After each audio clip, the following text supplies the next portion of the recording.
Podcast VMS. O podcast do VMS Advogados, com atualizações jurídicas, comentado pelo nosso time de especialistas.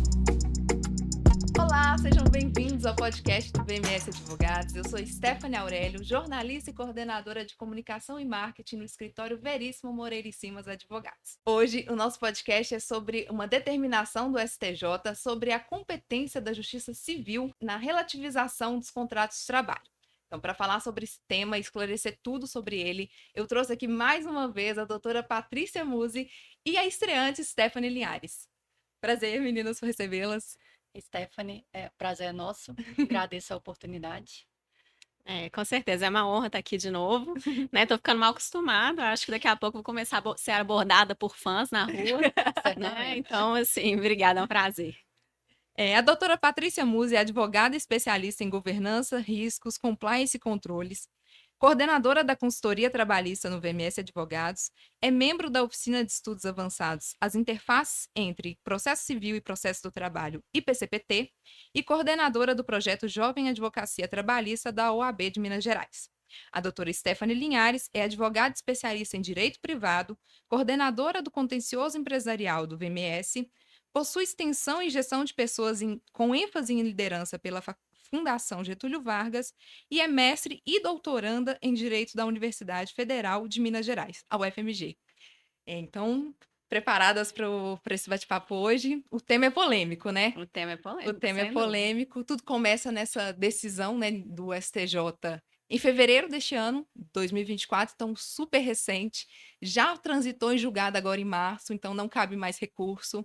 Então, quando eu soube dessa decisão, que trata tanto de um conflito de competência civil e trabalhista, eu falei, oportunidade de trazer vocês aqui para a gente falar desse tema multidisciplinar. Verdade. Então, agradeço por vocês terem aceito o convite. Imagina, vai ser um prazer a gente tentar esclarecer um pouquinho dos desdobramentos dessa decisão, que de fato tem muita repercussão, né? Vai ter muito impacto. Não, com certeza. É muita polêmica envolvida, são muitos questionamentos, muitos fundamentos, né? Então, envolve várias questões, assim, que a gente vai tentar debater e trazer, né, de forma mais didática possível. A gente sabe que às vezes a gente usa um juridiquês, mas a gente quer que seja uma conversa acessível, que todo mundo compreenda as repercussões e os impactos dessa decisão. Patrícia, eu vou te pedir uma introdução sobre esse tema. Claro. Como eu adiantei de início, né, é uma decisão super recente, Sim. uma decisão monocrática, né, de uma ministra. Eu vou te pedir para fazer essa introdução do tema para todo mundo que está nos acompanhando. Não, claro, você já entendeu, Stephanie, né? É um conflito de competência, né, entre a Justiça do Trabalho e a Justiça Comum, com relação à apreciação de originalmente foi uma ação trabalhista, né? E aí o juiz do trabalho, a juíza do trabalho, no caso, declinou a competência, né? Dizendo, olha, realmente esse tipo de ação não cabe à Justiça do Trabalho analisar e apreciar, declino para a Justiça Comum. E, por outro lado, a Justiça Civil entendeu, não, isso aqui realmente é da especializada trabalhista, a Justiça do Trabalho que deve apreciar essa matéria, não compete à Justiça Comum. Então, diante desse impasse, né, que a gente vai explicar melhor como que isso funciona. O STJ foi instado a se manifestar sobre qual justiça seria competente para apreciar essa matéria, e a Nancy Andrighi, numa decisão monocrática, ela entendeu que nas ações indenizatórias, na hipótese em que existe prévio contrato de prestação de serviços em relação ao qual se alega uma fraude contratual, nesse caso, deveria ser de competência da Justiça Comum apreciar a matéria, em primeiro momento, né? Entendido. Então, para todo mundo acompanhar esse bate-papo na mesma página, porque eu também não sou advogada, conheci esses termos agora, então, explica para a gente quais são, o que significa, né? O que é o termo conflito de competência e decisão monocrática. Aí eu vou passar a bola para a Stephanie. Bom, na verdade, o que a gente tem que ter em mente é que muitas coisas, muitas diretrizes, né, do processo do trabalho também partem do processo civil. O direito civil foi o primeiro direito que foi regulamentado, né, nas sociedades, ele é o mais antigo e as matérias foram se especializando. Então, quem define o que é a competência é o Código de Processo Civil, e a competência nada mais é que o exercício da jurisdição, é onde e como, né, o juiz pode atuar. Então, quais são os critérios para a definição dessa competência? A matéria, como a gente está conversando, né? Se a gente está tratando de uma relação de trabalho, a matéria deveria ser julgada na Justiça do Trabalho, por exemplo. Valor da causa, o valor envolvido no processo, e aí todo mundo conhece o que antigamente era chamado de pequenas causas, né? E é o juizado especial, isso também determina a competência. A pessoa, a função, às vezes, quando a gente fala em foro privilegiado, alguns cargos que atraem competências específicas, né? E o próprio território. Existem situações jurídicas que precisam ser regulamentadas pelo juiz daquele lugar, né? Então, quando a gente está falando de um conflito de competência, e nesse caso, como a Paty explicou muito bem, a matéria começa na Justiça do Trabalho exatamente porque ela é permeada por uma relação de trabalho, né? Entre a pessoa que promove essa ação e a parte ré, mas ao analisar mais profundamente o caso, a juíza entende que não, que aquilo ali envolveria um contrato, e um contrato é um negócio jurídico que também é regulamentado pelo direito civil, né, de forma mais específica. Daí vem essa história do conflito de competência. Ela achando que é civil, a civilista achando que é trabalhista, elas precisam submeter isso a um voto de Minerva, que é o STJ, né, que é quem vai ter a competência, inclusive, para regulamentar esse tipo de conflito. Uma outra coisa interessante da gente esclarecer é que vocês falaram sobre ser uma decisão monocrática, né? A ministra Nancy Andrighi, que foi quem decidiu, ela faz parte de uma turma, né? De um grupo de juízes, no caso de ministros, né? Que decidem determinadas matérias. E nesse caso, ela decidiu sozinha. O monocrático nada mais é do que ela perceber que existem condições legais para isso e ela decidir já de uma forma isolada. Essa forma de decidir isolada, ela permite um recurso ou não, dependendo do interesse das partes, né? Ninguém recorreu, e aí, como você bem colocou, já transitou em julgado, não tem como mudar essa decisão do STJ, né? E qual que é o impacto para a gente também já ter uma palavra-chave daqui para frente? A jurisprudência. À medida em que ela decide, essa decisão faz parte daquilo que no meio jurídico a gente chama de jurisprudência. Então, são diretrizes, né? São decisões norteadoras de juízes no país inteiro, ainda mais o Superior Tribunal de Justiça, né, que é uma das cortes mais altas do país. Então, à medida em que a gente tem uma decisão dessa importância, a tendência é que os juízes, tanto trabalhistas quanto cíveis, sigam essa decisão, porque existe uma premissa legal de uniformização, né, das decisões e dos posicionamentos judiciais, perdão, para que haja segurança jurídica, né? Uma coisa que é debatida é essa importância da segurança jurídica. E por isso a jurisprudência é tão importante, porque ela norteia, ela abre um caminho e aí os juízes podem passar por ali ou não. A ideia é não dar aquela impressão de, nossa, que surpresa, o que vai acontecer? Né? Você ter uma segurança jurídica, é você saber o que esperar do judiciário. Então, isso que é muito importante, esse ponto que a Stephanie trouxe. Exatamente. E como essa discussão toda começou? Ela começou lá no meu campo, né? Na Justiça do Trabalho. Foi uma ação trabalhista, assim, que você olhando, você fala assim, gente, eu vejo isso todo dia. Né? É uma coisa corriqueira, ordinária, que a gente está habituado a lidar na Justiça do Trabalho, né? Foi uma ação trabalhista ajuizada na vara de Itapecerica da Serra, em São Paulo, em que a reclamante, a autora, ela alega que ela havia firmado com a RE, né, a empresa, um contrato de trabalho autônomo, de prestação de trabalho, de prestação de serviço autônomo, e que, na realidade, aquela prestação de serviço não foi bem autônoma, né? Não foi uma relação de prestação de serviço autônomo, contratual, mas foi um vínculo de emprego, porque estavam ali presentes todos os requisitos da relação de emprego, que eu vou, daqui a pouco, vou trazer com mais detalhes. Mas, enfim, então ela falou assim, gente, olha, isso aqui não foi um contrato de prestação autônoma, no caso aqui é um vínculo de emprego, uma relação de empregatícia, então eu quero que você reconheça o meu vínculo de emprego, e, além disso, eu sofri um acidente do trabalho. ela disse, né? No caso, ela esteve envolvida num acidente que aconteceu, né, até de grandes proporções, foi um desabamento num galpão, num auditório, que houve até 9 óbitos, mais de 30 pessoas feridas, foi realmente uma repercussão considerável, né, esse acidente. Então, ela fala, olha, eu sofri um acidente, em decorrência disso, pretendo receber indenização por danos morais, estabilidade, e também quero ter o meu contrato de trabalho rescindido, porque o dano que a empresa me causou é uma falta justificável para que esse contrato seja de fato rescindido. Então, ela pede o acerto dela rescisório. Então, uma ação, com as devidas Corriqueira. proporções, uma ação que a gente está habituado a lidar na Justiça do Trabalho. E assim foi tocada inicialmente. Foi designada a audiência inicial, a parte reapresentou sua defesa, contestando o vínculo de emprego, dizendo que a relação ali foi mesmo uma relação de prestação de serviço autônoma, dizendo que não estavam presentes os requisitos da relação de emprego, né? Então, foi o que geralmente é ali o trajeto natural de uma ação assim.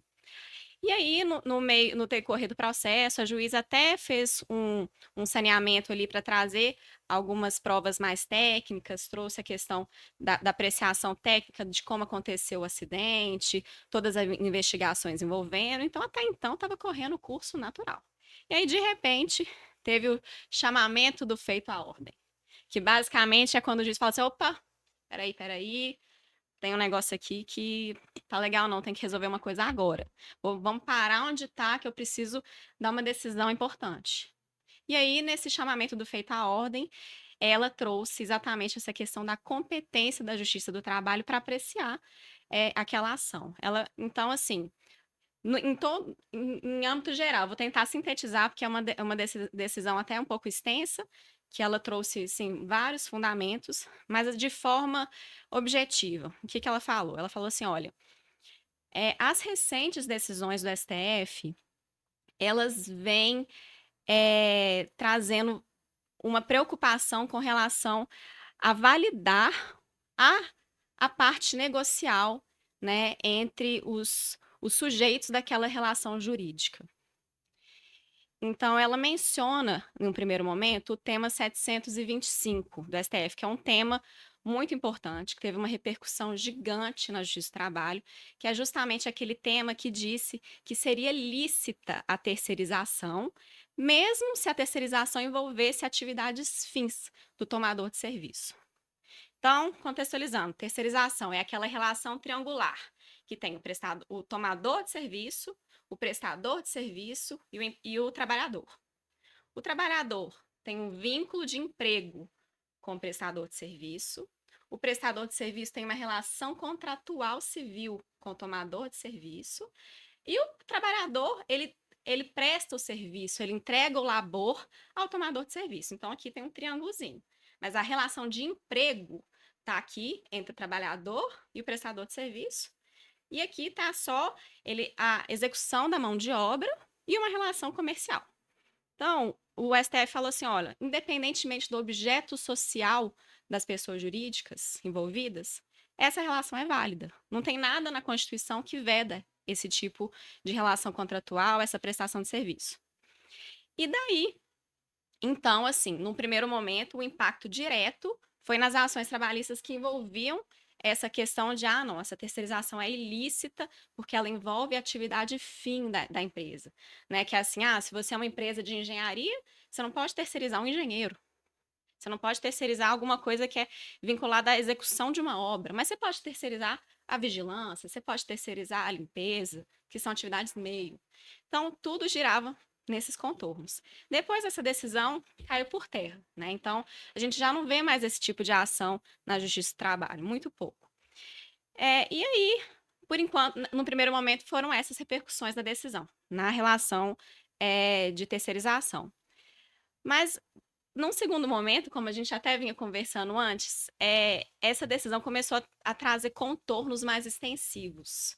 A interpretação dela ganhou, assim, uma visão um pouco mais ampliativa. E aí vieram outras decisões do STF que também contestaram a competência da Justiça do Trabalho para analisar certas relações contratuais. E aí ela menciona, inclusive, as relações dos trabalhadores de plataformas digitais, né? Uber, Rappi, enfim, que a gente está sabendo aí, ouvindo no noticiário. Prestação de serviço por meio de corporativas, PJ, né? Que é a famosa pejotização. E os trabalhadores autônomos. O trabalhador autônomo, ele está previsto na CLT. É uma relação de trabalho prevista na CLT. Mas o STF está trazendo aqui o entendimento de que a livre iniciativa, o contrato celebrado entre as partes, ele deve ser analisado, ele deve ser valorado. Então, ele não pode ser simplesmente descartado e falar, não, aqui é uma relação de emprego, independentemente do que vocês firmaram, do que vocês negociaram, do que vocês estabeleceram entre si. Então, ela trouxe toda essa jurisprudência, mencionou as reclamações constitucionais que estão sendo recorrentes na Justiça do Trabalho, e, inclusive, ressalvou o entendimento próprio, né? Dando a entender que esse não seria o entendimento dela, mas, por obediência judicial, ela prefere não deixar que as partes criem uma expectativa de que irá tramitar na Justiça do Trabalho e assim por diante, sabendo que a tendência é que não se entenda pela competência da Justiça do Trabalho. E aí, nesse contexto, ela declina a competência, remetendo para a Justiça Comum a apreciação daquele caso. Então, basicamente, é isso. E aí vai para o cível, né? Exato. O que acontece quando quando ela declina, né, na Justiça do Trabalho e vai para o cível?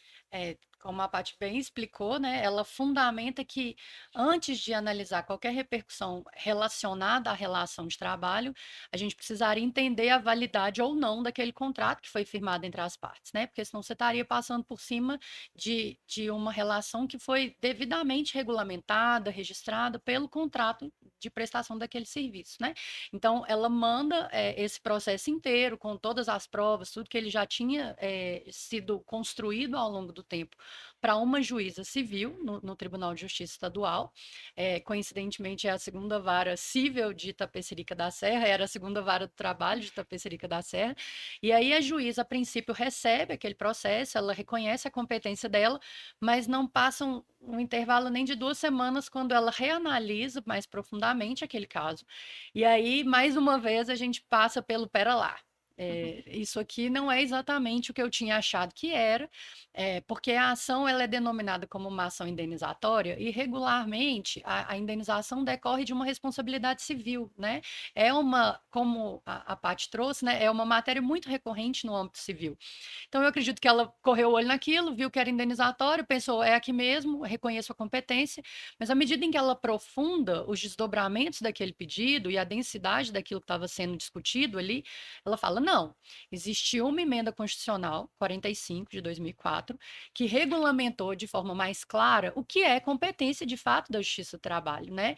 E aí, nesse sentido, ela fala que essas relações de trabalho e as consequências dessas relações, inclusive decorrentes de acidente de trabalho, que é exatamente o caso, devem ser julgadas pela Justiça do Trabalho, né? Isso foi uma emenda constitucional. Então, ela se apoia nessa determinação legal de importância relevante, né? E fala assim: não, eu também não posso julgar isso aqui. Não é uma relação civil regular, não é só um contrato. E aí, à medida em que nem a Justiça do Trabalho civil competente, nem a Justiça Civil competente, de fato aquilo foi remetido ao STJ, né? É recebido pela Nancy, e ela faz uma análise bem sucinta, bem objetiva, alinhada ao STF. É interessante, inclusive, eu chamar a atenção, né, que a Paty falou sobre a juíza fazer uma ressalva de aquilo não é o meu entendimento, mas ela está exemplificando a importância dessa uniformização, porque ainda que ela julgasse conforme ela acredita que seja o certo, né, que atraindo a competência para ela, à medida que aquilo evoluísse para uma segunda instância e um outro tribunal analisasse, a tendência era que eles, pensando no STF, falassem, não, beleza, você acredita nisso, mas não condiz com o que já foi decidido. Então, a gente não pode criar essa instabilidade, né? E aí, à medida em que chega no STJ, a ministra faz essa análise de estou alinhada com o STF, se o STF pondera, né, que as relações de trabalho podem ser reguladas por contrato e esses contratos são válidos, de fato, ela vai precisar passar por um processo civil para desacreditar ou demonstrar uma nulidade naquele contrato, né? E aí é a matéria civil mesmo. Eu acho importante, inclusive, mencionar, porque o STF fundamenta o posicionamento dele falando que a Constituição não impõe uma única forma de estruturar a produção. E é daí que vem essa abrangência de relações de trabalho poderem ser regulamentadas não só pela CLT, mas também por contratos entre particulares, né? E aí a gente entra num campo muito menos especializado e específico, que é o direito civil, né? Antes dessa decisão tão recente, como eram julgadas essas ações? Como eu até mencionei, era um tipo de ação muito corriqueira na Justiça do Trabalho, ainda é, porque está muito recente, a gente não sabe como que vai ser, como serão os desdobramentos daqui para frente. Mas até então, ela recorria normalmente na Justiça do Trabalho. E por quê, né? Então, eu falei assim, nossa, se não é uma relação de emprego, se não está ali um contrato de trabalho, uma CTPS registrada, por que que a Justiça do Trabalho que vai analisar isso? E é justamente com base nessa emenda constitucional 45 de 2004, que ela incluiu na Constituição Federal, no tópico de competência da Justiça do Trabalho, que a Justiça do Trabalho ela é competente para apreciar as ações envolvendo relação de trabalho. E aí, gente, eu gostaria até de chamar a atenção para esse termo, relação de trabalho. Eu não estou falando aqui relação de emprego, estou falando relação de trabalho. E o que que envolve esse termo, relação de trabalho? Ele tem um conceito muito mais amplo do que essa relação aqui de vínculo de emprego, né, que é regulamentado pela CLT, que tem os requisitos próprios. Ela envolve todas as outras formas de relação em que há o dispêndio de trabalho, que tem uma prestação de serviço, né? Então, como eu comentei, às vezes, né, a gente comentando antes do podcast, algumas atividades que não são notoriamente emprego são relações de trabalho, como relação de estágio, né? Estágio não é emprego. A lei mesmo, ela afasta o reconhecimento de vínculo de emprego do estagiário por uma questão legal, mas é uma relação de trabalho, ela é apreciada pela Justiça do Trabalho. O trabalho voluntário é um trabalho, né? Mas ele não tem uma onerosidade, então ele não tem lá todos os requisitos do vínculo de emprego. Então, a competência da Justiça do Trabalho, ela é muito mais ampla do que o simples vínculo empregatício. Então, assim, esse tipo de demanda, que era uma relação de trabalho autônomo, o trabalho autônomo, repito, ele está disciplinado na CLT. Então, ele sim sempre foi apreciado pela Justiça do Trabalho. Então, assim, esse tipo de ação, de fato, ela era um objeto da especializada da Justiça do Trabalho. Então, quando esse tipo de ação era submetida à Justiça do Trabalho, qual que era o principal ponto que se levantava? É um princípio, né, do direito do trabalho que ele é muito relevante, que é o princípio da primazia da realidade sobre a forma. O que que ele defende, né? É aquilo. O que vale é a realidade, o que vale é a prática. Não é o que está ali escrito no contrato, não é o que está escrito no documento, né? Igual aquela questão, por exemplo, do controle de ponto britânico. Tá lá no controle de ponto. Cheguei todos os dias, 5 anos da minha vida. Eu cheguei no trabalho às 8 e saí às 18. 800, 1800. Tá ali no documento. Mas, gente, a gente sabe que não é isso. É Não humanamente foi. impossível. Você chegar a 1800, sair, né? Chegar a 800, sair 1800. Então, assim, o que vale é a realidade, não é o que está ali escrito no papel. E muitas vezes, também tem uma questão que é muito levada em consideração, que é baseado no princípio da proteção, que é o seguinte: na relação de trabalho, na maioria das vezes, a gente encontra uma posição que não é igualitária, né?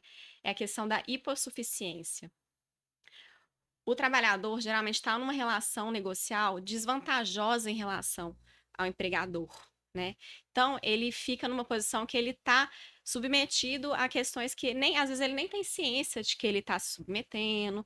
Então, o direito entende que o direito do trabalho como um todo tem o dever de equilibrar essa posição, de falar assim, olha, agora eu estou te protegendo de uma forma que agora vocês estão equiparados, vocês estão em paridade para manter sua relação jurídica ok. Então, assim, a primazia da realidade vem muito, muito nesse aspecto, do tipo assim, gente, às vezes a pessoa assinou alguma coisa E não era bem assim que ela queria, não era isso que ela queria, ela não tinha conhecimento para isso. Então, o que vale é a prática. Então, se ele assinou, olha, eu sou um PJ, um prestador de serviço, tem constituir uma PJ, estou prestando serviço para a empresa X. Mas, de fato, tenha lá todos os requisitos da relação de emprego, do vínculo de emprego. Isso ali, por mais que esteja escrito ali, que tem um contrato de prestação de serviço, que ele esteja regularizado com a constituição de uma empresa, tudo direitinho na parte formal, para a Justiça do Trabalho não importa. O que importa é como era vivenciada a prática. Então, era isso que era todo o contexto dessas ações trabalhistas, né? Era verificar se tinham 5 requisitos da relação de emprego, que são pessoa física, a prestação de serviço tem que ser por uma pessoa física, pessoalidade, ou seja, eu estou contratando a Stephanie, é a Stephanie. A Stephanie não pode, não, hoje eu não vou estar indo a Joana. É a Stephanie que eu estou contratando. Não eventualidade, né, que é aquela habitualidade na prestação de serviço. Onerosidade, que é, né, você tá me prestando serviço, eu vou te pagar por ele, vou te remunerar por ele. E a subordinação jurídica, que é o PLIM, né, é a luz da Justiça do Trabalho, que é justamente nesse ponto que todas essas ações trabalhistas que visavam, de fato, desconstituir uma relação contratual cível, elas se sustentam a maioria das vezes, nesse requisito que é da subordinação jurídica, que é aquela questão, olha, eu recebo ordens da pessoa, eu tenho que chegar no horário, né? Eu tenho que falar, olha, se eu vou ou não vou, né? É aquela questão assim de você estar subordinado mesmo, é aquela relação de empregado e empregador, né? Eu tenho que dar satisfação. E aí que essas ações assim elas se envolviam, né? Então a ação era ajuizada para sustentar um vínculo de emprego que, pela forma, pela documentação, não existia, mas pelo fato existiu. E agora o que a gente está vendo é uma distorção O que muda é da água para o vinho, né? Em âmbito civil, é a forma que determina, né? Então, toda essa relativização que aconteceu na Justiça do Trabalho cai por terra, né? Num juízo civil, o que a lei determina é que sejam analisados os requisitos legais de validade de um contrato, que são muito simples e abrangentes, como eu disse, né? O que a gente precisa analisar para um contrato ser válido? Um agente capaz, um objeto lícito, possível e determinado ou determinável, e uma forma prescrita, a forma prescrita ou não defesa em lei. Então, a partir do momento em que existe um instrumento, um contrato, em que duas partes, né, regulam uma prestação de trabalho ou um objeto que está dentro da conformidade legal, né?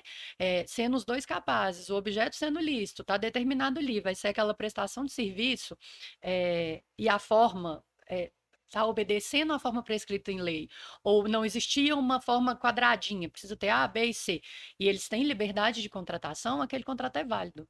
Perante o Código Civil, aquele contrato é válido.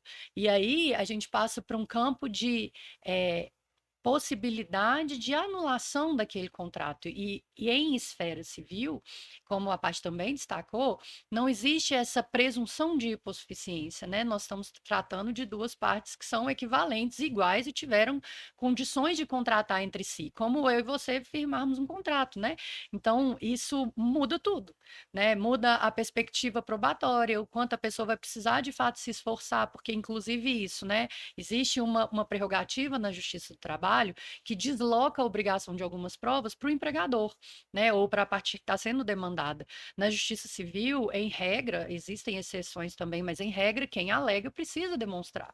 Então, se a pessoa vai a juízo, né, e fala, olha, esse contrato ele deveria ser anulado por alguma razão, ela vai precisar demonstrar as condições de nulidade daquilo ali.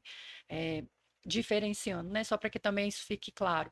Existentes os critérios de validade do contrato, ele existe e ele produz efeitos, né? Um contrato que seria nulo, não.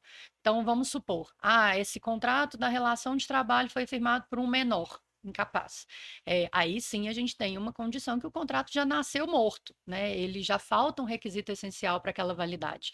Diferente se tudo, em regra, foi verificado e a gente vai ter que discutir dentro daquele contexto específico, né? Da relação de trabalho.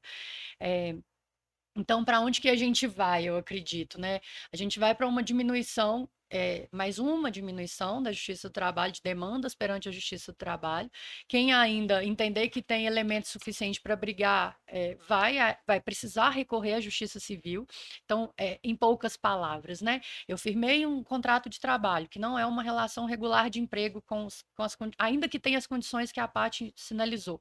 Eu vou precisar desconstituir aquele contrato, para aí sim demonstrar que aquela relação jurídica estava sendo regulamentada de uma forma errada, vamos dizer assim, e aí pedir o meu reconhecimento de vínculo de trabalho na Justiça do Trabalho e lá ser determinada a indenização, os desdobramentos das obrigações trabalhistas. Então, a gente cria um passo a mais e um passo que da perspectiva do trabalhador, também vai complicar mais a situação para ele. E na prática, o que essa decisão representa?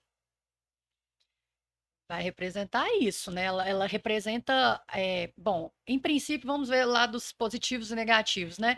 Ela representa um respeito à liberdade de contratação, ela representa uma modernização de uma perspectiva jurídica em relação às relações atuais, né? Como a Paty disse, o cerne dessa questão foi muito relacionado a prestações de serviço por aplicativo, que é uma coisa muito atual, muito moderna, né? Então o direito precisa acompanhar a sociedade, os costumes, o que está acontecendo, e essa decisão vai representar uma maior eh, importância do que foi efetivamente decidido entre particulares e da liberdade de contratação, né? E da validade desses contratos. Ela garante uma segurança jurídica das partes envolvidas, né? Uma pessoa que efetivamente está contratando um prestador de serviço autônomo que é autônomo e que não tem a relação de emprego, ele fica mais resguardado. Mas a parte que a gente precisa ponderar também são as situações em que aquilo não corresponde à verdade e que a pessoa tem uma situação de vulnerabilidade e o consentimento dela ao assinar aquele contrato, ele não é totalmente claro, ela não sabe exatamente o que ela está fazendo, ela assina o contrato pensando que ela vai prestar um serviço, né? Ainda que ela não tenha as vantagens da CLT, vamos dizer assim, mas não é exatamente isso que está acontecendo, né? Então, para grande parte dos trabalhadores, eu acredito que isso seja difícil, porque vai ser um obstáculo a mais, vai exigir uma compreensão maior, né? Mas faz parte do desenvolvimento. Eu acho que o direito é cheio desses momentos, né? De transição, de adaptação, a gente precisa ir se ajustando, tanto enquanto advogados quanto cidadãos, né? Pessoas que estão participando dessa vida em sociedade. Exatamente, assim, as repercussões eu acho que ainda estão difíceis de mensurar, É né. muito recente, É né? muito Sim. Foi recente. tudo muito E recente. tem muito desdobramento, né? Como a gente tem uma amplitude de interpretação do que acontece, como a Paty falou, começou regulando a terceirização. E de repente, olha aqui a gente discutindo uma questão de competência, né? E da importância de um contrato firmado. Então, a gente tem. O céu é o limite, né? A gente vai ter que viver É, mesmo para entender o que vai acontecer agora. exatamente. Porque, assim, na justiça do trabalho, em especial, é um tema que tem ganhado grande repercussão, principalmente pela classe dos advogados trabalhistas, né? Tem uma grande movimentação em defesa da competência da justiça do trabalho. Que causaria um esvaziamento mesmo dessa competência, o caminhar dessas decisões, né, estaria de fato esvaziando a competência da justiça do trabalho. E imagino assim que se esse entendimento prevalecer e se assim se firmar, muito possivelmente as ações trabalhistas que envolvam pedido de reconhecimento de vínculo diminuirão consideravelmente, né? Porque, como a Stephanie explicou, o processo é muito mais demorado, muito mais penoso, né? Demanda um dispêndio muito maior, tendo que passar por todo esse procedimento na justiça comum para depois vir para a justiça do trabalho. Então, acho que isso vai, de fato, desmotivar muito, né, os demandantes, né, para que isso seja apreciado pelo judiciário. Mas, assim, por outro lado, tem uma questão, eu só queria mesmo ressaltar, que o contrato de prestação de serviço, a relação de trabalho em seus outros modelos, que não a relação de emprego, são relações válidas, elas existem, o meio jurídico permite, a legislação permite, né? Então, quando a gente vê, por exemplo, uma relação em que o trabalhador é um trabalhador que a gente fala que é hipersuficiente, né? Que tem uma remuneração maior, ele tem um conhecimento técnico elevado, ele desenvolve uma atividade intelectual, enfim, ele tem uma condição diferenciada de outros tipos de trabalhadores. Nesse caso, eu entendo que ali a condição, né, negocial é diferente, de fato, e isso está sendo reconhecido na justiça. Então, assim, tem casos e casos, né? Eu só espero muito que isso chegue a um consenso de uma forma que seja estabelecida esse entendimento, para que a gente entenda por onde percorrer, que tenha ali uma uniformização de fato dessa jurisprudência, para que até mesmo o setor econômico saiba como agir, que crie as estratégias, né, necessárias e que as relações elas desenvolvam da forma mais saudável possível para todos os lados, evidentemente. Perfeito. É isso. É isso. Muito obrigada pela presença de vocês aqui hoje, esclareceram muitos pontos e claramente esse é um tema que nós vamos acompanhar, né? Nossa, É sem algo dúvida. em andamento. Sim, a gente ainda vai ver muito esse assunto. Nós duas, eu Com acredito. certeza. Muito obrigada pela presença de vocês. Obrigada, foi um prazer. Obrigada. Espero que vocês também tenham gostado desse bate-papo e aproveito para convidá-los para acompanhar o nosso podcast em todas as redes. Nós estamos no Spotify, no YouTube, no site vmsadvogados.com.br e em todas as redes sociais. A gente fica por aqui. Quaisquer dúvidas sobre este e outros temas, vocês podem entrar em contato com o VMS Advogados, que nossa equipe está apta para respondê-los. Até o próximo programa.